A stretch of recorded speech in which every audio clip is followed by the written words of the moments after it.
Bismillahirrahmanirrahim. Assalamualaikum warahmatullahi wabarakatuh. Alhamdulillah wassalatu wassalamu ala rasulillah wa ala alihi wa sahbihi wa mawalah amma ba'd.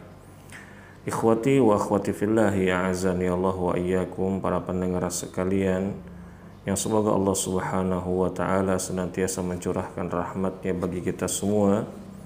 Alhamdulillah, pada kesempatan kali ini kita akan kembali membacakan buku yang berjudul Taubat Kewajiban Seumur Hidup, buah karya Al-Ustadz Al-Fadil Yazid bin Abdul Qadir Jawas hafizahullahu ta'ala.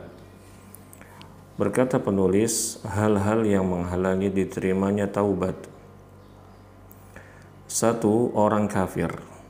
Orang yang kafir maka taubatnya tidak akan diterima, melainkan apabila dia masuk ke dalam agama Islam. Allah subhanahu wa ta'ala berfirman, fa in tabu wa aqamus salata wa atawuz zakah fa ikhwanukum fid din wa nufassilul ayati liqaumin ya'lamun. Jika mereka bertaubat, mendirikan sholat dan menunaikan zakat, maka mereka itu adalah saudara-saudaramu seagama, dan kami menjelaskan ayat-ayat itu bagi kaum yang mengetahui. Quran Surat At-Taubah ayat 11. Yang kedua, ketika ruh sampai di kerongkongan, Nabi SAW bersabda, Innallaha yaqbalu taubatal abdi ma lam yughargir. Sesungguhnya Allah menerima taubat seorang hamba selama ruhnya belum sampai di kerongkongan. Hadis sahih riwayat At-Tirmidzi, Al-Hakim, Ibnu Majah, dan lafal hadis ini adalah milik At-Tirmidzi. Yang ketiga, ketika matahari terbit dari barat, Rasulullah SAW bersabda, Man taba qabla an tatlu'a asy-syamsu min maghribiha taballahu alaihi. Barang siapa yang bertaubat sebelum matahari terbit dari sebelah barat, maka Allah akan menerima taubatnya. Hadis sahih riwayat Muslim dari Abu Hurairah radhiyallahu anhu. Yang keempat, orang yang berbuat bid'ah. Rasulullah SAW bersabda, Innallaha ihtajazat taubata an sahibi kulli bid'atin. Sesungguhnya Allah akan menghalangi taubat dari semua pelaku bid'ah. Hadis ini sahih, termaktub di dalam kitab Silsilah Al-Ahadits As-Sahihah karya Syekh Muhammad Nasiruddin Al-Albani rahimahullahu ta'ala. Yang kelima, terus-menerus minum khamr atau meminum minuman keras.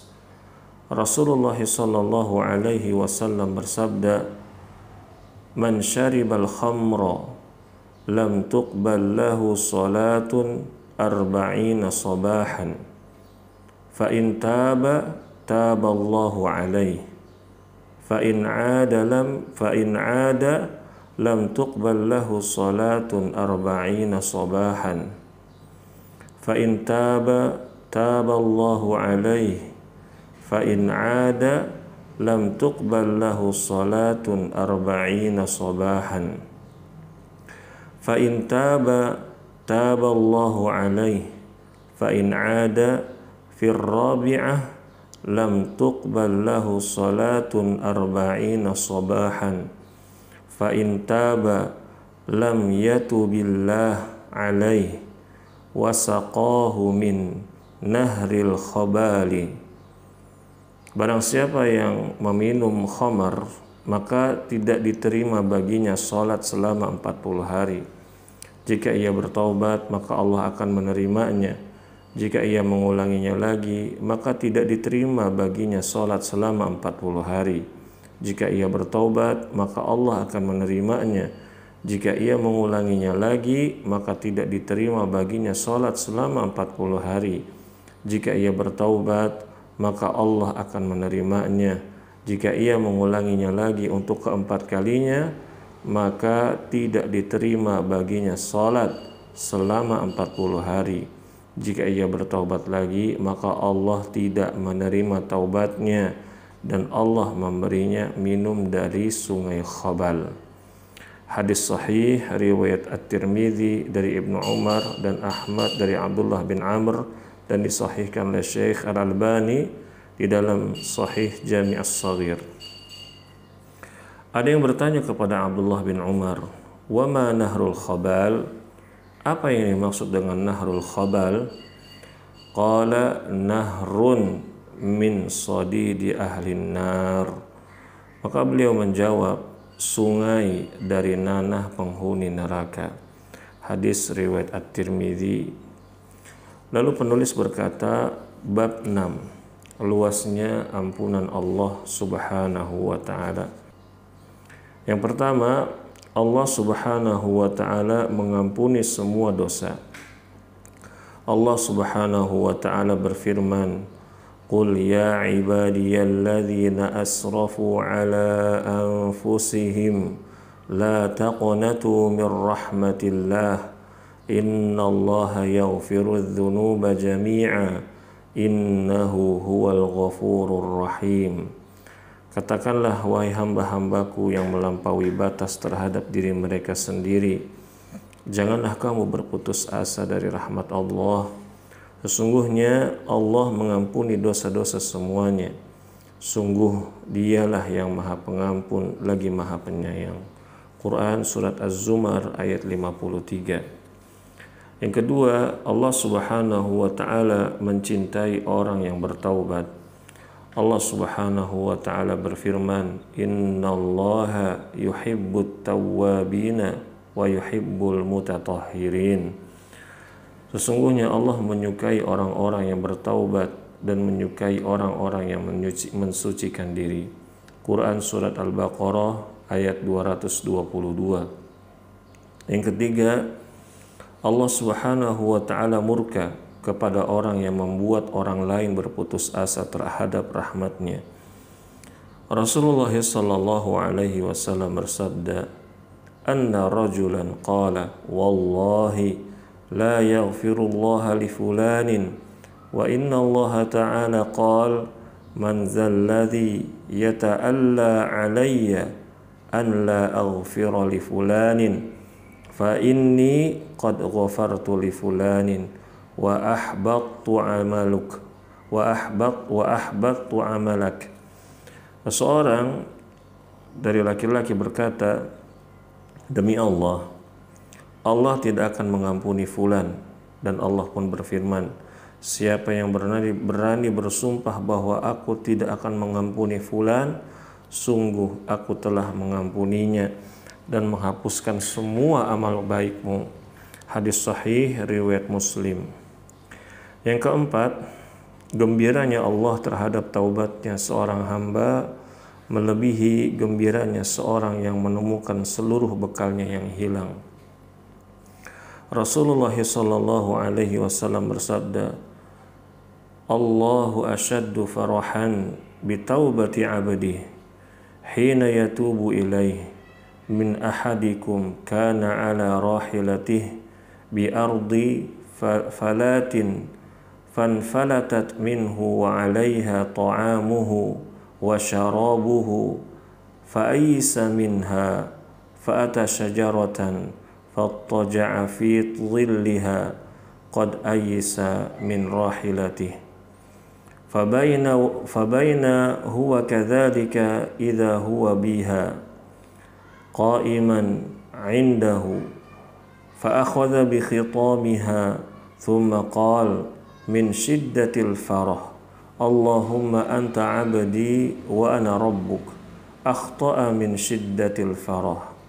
Rasulullah sallallahu alaihi wasallam bersabda, "Sungguh Allah lebih bergembira dengan taubat hambanya ketika hamba tersebut bertaubat kepadanya daripada salah seorang di antara kalian yang berada di atas tunggangannya atau di atas untanya di suatu tanah yang lapang.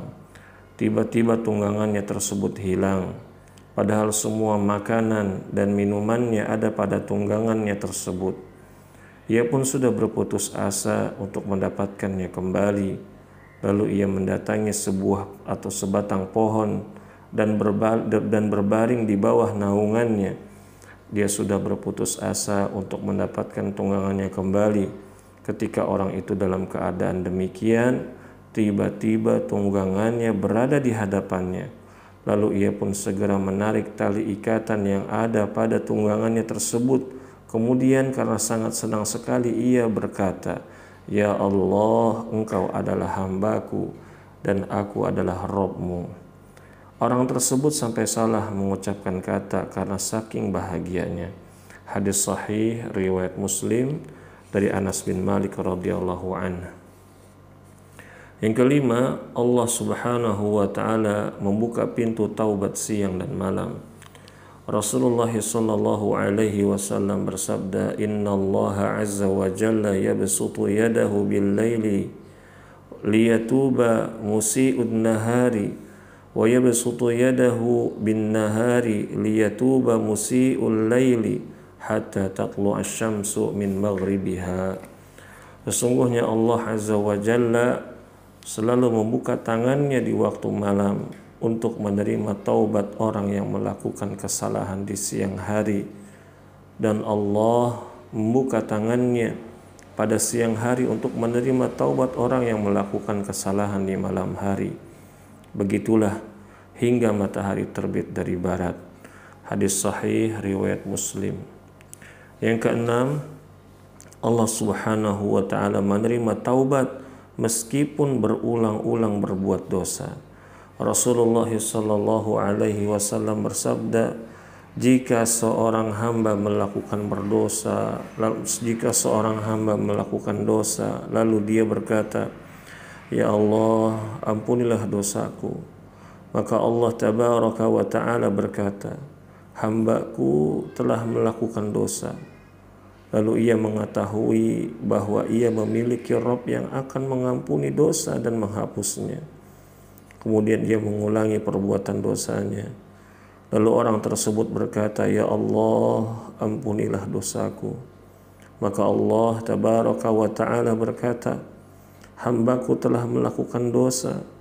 Lalu ia mengetahui bahwa ia memiliki Rabb yang mengampuni dosa dan menghapusnya. Kemudian ia mengulanginya lagi perbuatan dosanya. Lalu ia berkata, "Ya Allah, ampunilah dosaku." Maka Allah tabaraka wa ta'ala berkata lagi, "Hambaku telah melakukan dosa." Lalu ia mengetahui bahwa ia memiliki Rabb yang mengampuni dosa dan menghapusnya.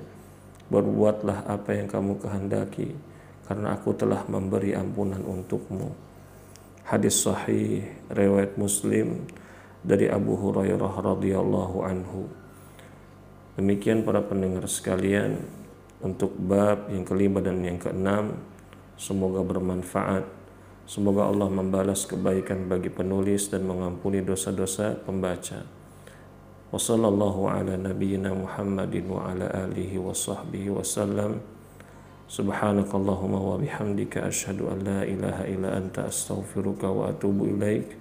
Wassalamu alaikum warahmatullahi wabarakatuh.